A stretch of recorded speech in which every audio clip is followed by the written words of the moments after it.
Joining us is Illinois Republican Congressman Adam Kinzinger, who recently tweeted this about what retired General Michael Flynn said over the weekend, quote, "To those begging for a military coup, you will be shocked when the military arrests you under the and domestic part of the oath." That's referring to the oath all service members take to defend the country against foreign and domestic enemies. He continues, "Your fantasy will be ended quickly." Congressman, thanks for being with us. The president just the other day said democracy is in peril. Do you believe it is? Yeah, I do. I think we have gotten lazy in assuming that democracy will always survive.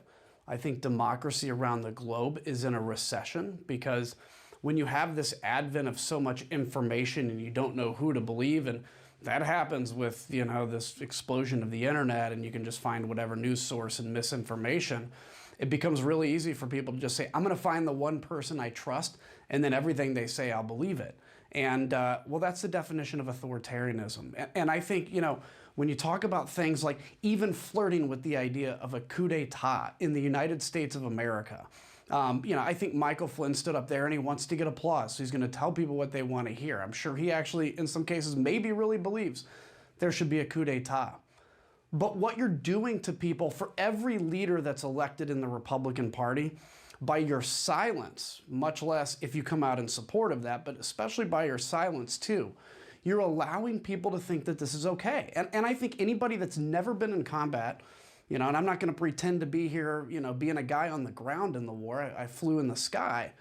But if you get medicine from your local pharmacy, if you like to put gas in your car, any of those luxuries that you have today, you like to get on the internet, all that will be gone if this government collapses. But you have people with this fetish for like an overthrow violence thing, and it's being fed by leaders that just don't want to tell them the truth because it may be harder to tell them the truth than it is to just go along with this. I mean, obviously, there's now this reporting from Maggie Haberman from the Times that the former president is telling people he expects to be reinstated as president this August. And, certainly a lot of people maybe listening to that will laugh at that and say, oh, that's just ridiculous. But there's a lot of his supporters who believe that and would like to make it happen. Yeah, 100%. And, look, if you there's a lack of trust in this country. We know that. Lack of trust in institutions. By the way, the last institution that doesn't really have a lack of trust is the military. And people are trying very hard to change that. That's a dangerous thing when people start seeing the military as partisan. But yeah, I mean, if you look at just all this stuff that's going on and all that misinformation that's being thrown out there, it is a really dangerous moment in this country, and people have to stand up and they have to tell people the truth. If we have a party that's sitting around saying, well, it's Antifa that actually on January 6th attacked the Capitol, but we don't want to do a January 6th commission because, it's time to move on. Or there were no, as Senator Johnson has said, there were no guns or weapons confiscated on January 6th. Well, a couple of quick points on that. First off, there were no arrests because the police were too busy defending the Capitol and defending lives to put somebody under arrest, read them their rights, and confiscate their weapons. But we know that at least in 300 of the cases that the FBI has cited, there were at least 36 weapons, including things like bear spray, which, by the way, is no joke and can kill people. We know there were pipe bombs found, and we also know through court filings that folks in the Oath Keepers were having discussions about stashing guns outside in Virginia so they couldn't be confiscated, so they could go out and bring them in when Trump incited the Insurrection Act. This is the kind of danger, and we have so many members of Congress and elected officials that just go along with it, put their heads down, think it's going to go away. But if somebody like Donald Trump says something, or leaders say something, or they don't say something against something totally false, there's no reason to believe that anybody's going to organically come to the truth. And it's just a few of us out here saying this. Yeah, I mean, you are one of the few very brave, congresspeople who is telling the truth on all of this and calling it as you see it. What do your fellow members of Congress, I mean, I don't really know how Congress works in terms of how much you talk, casually with each other, or if those days are kind of gone. But do people believe what they're arguing, or is it they're just keeping their heads down, they're going along to get along, to maintain their seat, hoping that and thinking, well, you know what, it's not going to be that bad, it'll blow away, this fever will break? So, some people just stoke it because they can raise money on it. Marjorie Taylor Greene, some of those, right? I don't know if they actually believe it. I think the vast majority of Republican members of Congress don't believe this garbage, this conspiracy stuff. There's probably a few that do. I think others just determine, look, and I understand this thought a little bit, which is like, look, my expertise, for instance, is, in somebody's mind, it's healthcare. And I need to survive so I can be here to affect healthcare policy. And look, if you turn against the Republicans, you get kicked out of the tribe. There's a lot of people trying to kick me out of the Republican tribe, and I was here way before Donald Trump ever was. But then when you go and vote conservative, by the way, Anderson, I'm pretty conservative, I'm center right. Then you have people that say, oh, we thought you were different. Well, this isn't about policy, it's about the defense of democracy. The number of people that I've seen say things like, well, we respect Liz Cheney, but my goodness, she's a conservative. We're done with her. Of course she is. The number one thing, though, that Republicans and Democrats have to face right now as a country, and independents, is the defense of democracy, because none of the issues you're outraged about today, whether it's Dr. Seuss or whatever stokes the outrage for your fundraising, whatever you're outraged about today won't matter when you can't get your heart medicine, when the country has failed, and you're going to look back and say, my goodness, I got really outraged about nothing. Well, also, I mean, for those who are, worried about who's making these arguments and where their politics are, we as a country, as a functioning democracy, we need two functioning political parties at the very least. And arguing, full-throated arguments, difference of opinions, have at it, all of that is what our democracy depends on, but it's got to be based on facts. It's got to be based on, on support of democracy itself. That's right. Well, think about this. So it's the old saying. I actually heard this recently for the first time, but I guess it's an old saying. They say conservatives need liberals to pull them forward. Liberals need conservatives to hold them back sometimes. And that dance has worked well in this country. There's some things we could have done better, of course. But what we do in politics, so the whole House of Representatives that I'm familiar with, was created so that you take all these passions, you distill it into a political argument, a heated political argument, lets out the steams, you take votes, and people have, their input. But the party has convinced 74 million Americans, many who believe it, that the election was stolen, that their vote didn't count, that they were disenfranchised.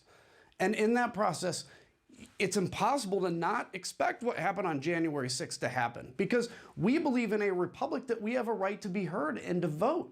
And we are playing with fire. And that has to stop. And by the way, for my Republican friends out there that say, what about the Democrats? Well, yes, I could be on your show and I could tell 100 things I disagree with on Democrats. But as the Bible says, if you have a plank in your own eye, why don't you take care of that before you start pointing out the speck in somebody else's? Congressman Kinzinger, if you could just stand by for one moment. I want to bring in CNN's Dana Bashka. I understand she has some new reporting on what you've been calling dangerous behavior. Dana, what's going on? That's right. It's just more reporting on the former president's mindset and the fact that, we knew from his public statements how much he is focused, obsessed, unhealthily obsessed with the 2020 election, and that only continues in a very dire way. And I'm using the word dire because those are the terms that they are being described in by some of his former aides. One former aide told me that at this point, because the former president is so singularly focused on this notion, this conspiracy that the election was stolen from him, that he is listening to, quote, the bottom of the crazies in the barrel.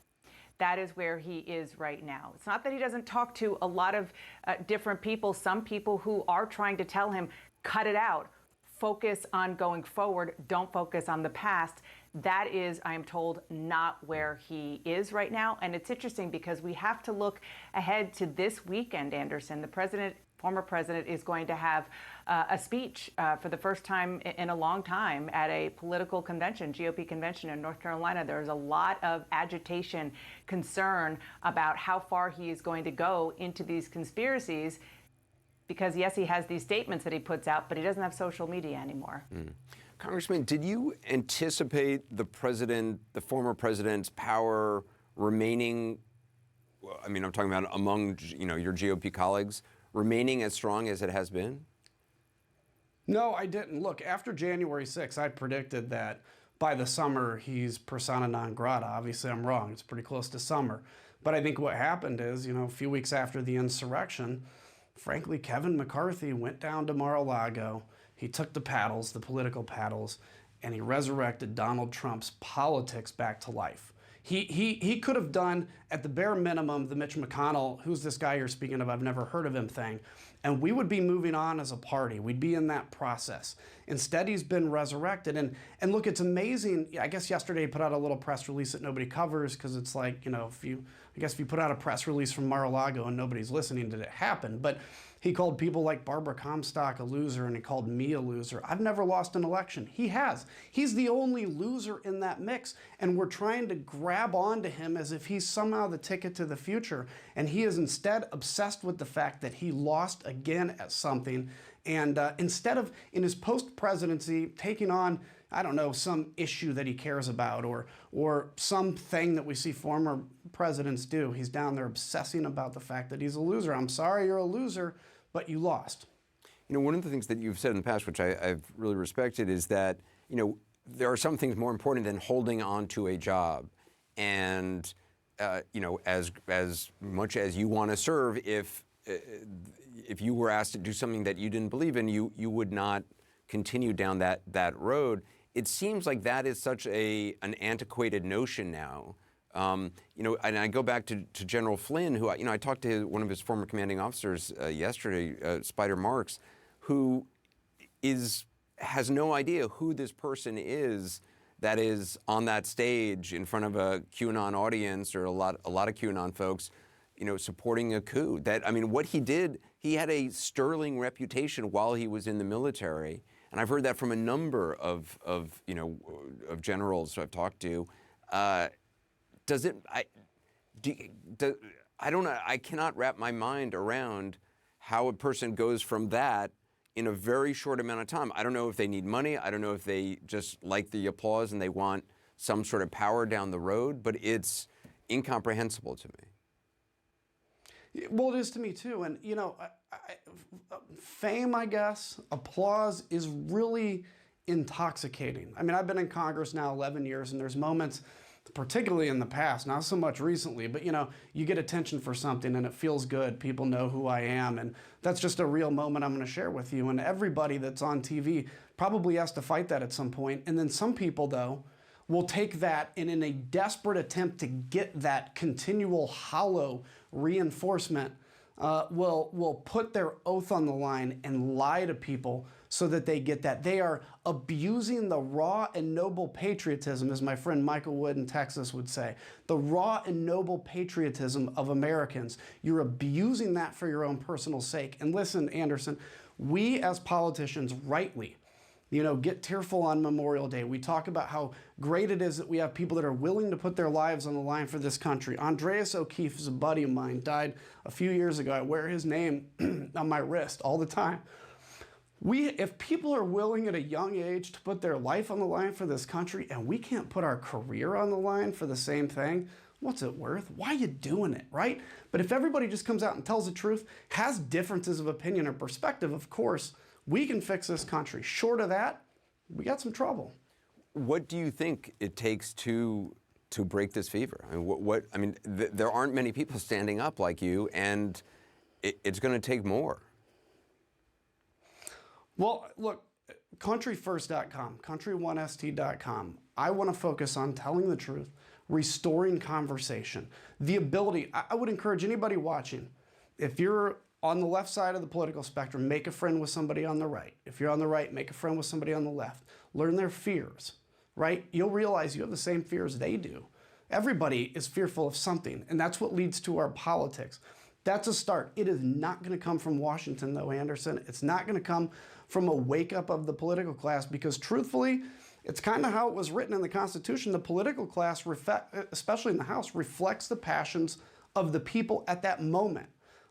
We need people to demand better of their leaders. And I think we need to implement things like ranked choice voting to get out of this system where really 10% of a congressional district elects their congressional representative. It's going to take a lot of work. We can sit back and demonize the other side only, or we can actually work to solve problems. I want to solve problems, and if it costs me my election, so be it. The thing that worries me, and you see this more because you're out with your constituents all the time, is I feel like it used to be people that have different political beliefs and arguments and stuff, but they lived next door to each other and there were commonalities. They both had kids, or they both had, interests or hobbies, whatever it was, that brought them together. And, the politics was something on the periphery maybe, but it wasn't who they were.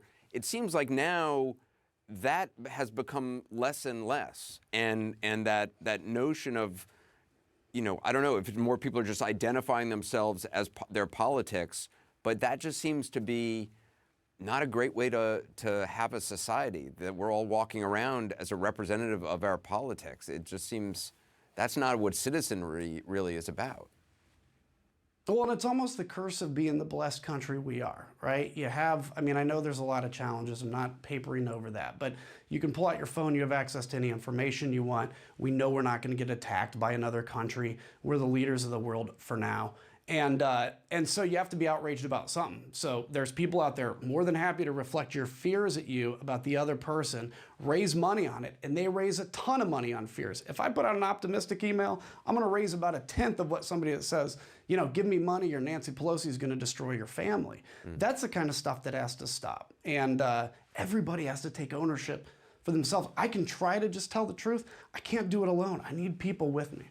But the other thing I don't understand, I hate to keep going back on Flynn, but it's sort of representative of a lot of what we see, which is, I understand people who have not ever served or been in a combat zone and just seen, even as a reporter, seen what happens when there is a coup, or seen what happens when there's a strongman and there's a fight over that strongman, or there's an autocrat.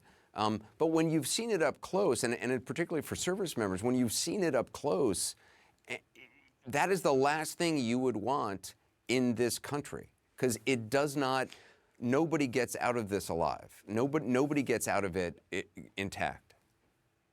No, a civil war or a coup would never lead to a stronger nation. Yeah, maybe you'll get your Dr. Seuss, banning itch scratched, but you're not going to be able to, like I said, get your heart medicine. And by the way, there's not going to be a coup, and if it was, it's probably not going to be a conservative or a liberal coup. It's going to be a coup that would just basically take away your ability to do anything. And I think, look, a lot of people, imagine that a coup or an armed insurrection is just going to be like camping out with the boys. It's going to be a great time. We're drinking some PBRs. That's not true. There's going to be death. And that death is going to be people that you love. And it's time that we get past fetishizing the violence in this. It's time that we get past fetishizing this idea of overthrowing the government and the Second Amendment encouraging us to overthrow the government. That is reserved for times, frankly, if there is a military coup, which won't happen because no military member in the United States of America that takes their oath seriously would ever participate. But it's for that kind of stuff, not for, I don't like the future of Dr. Seuss in this country. Congressman Kinzinger, I appreciate your time. Thank you. You bet.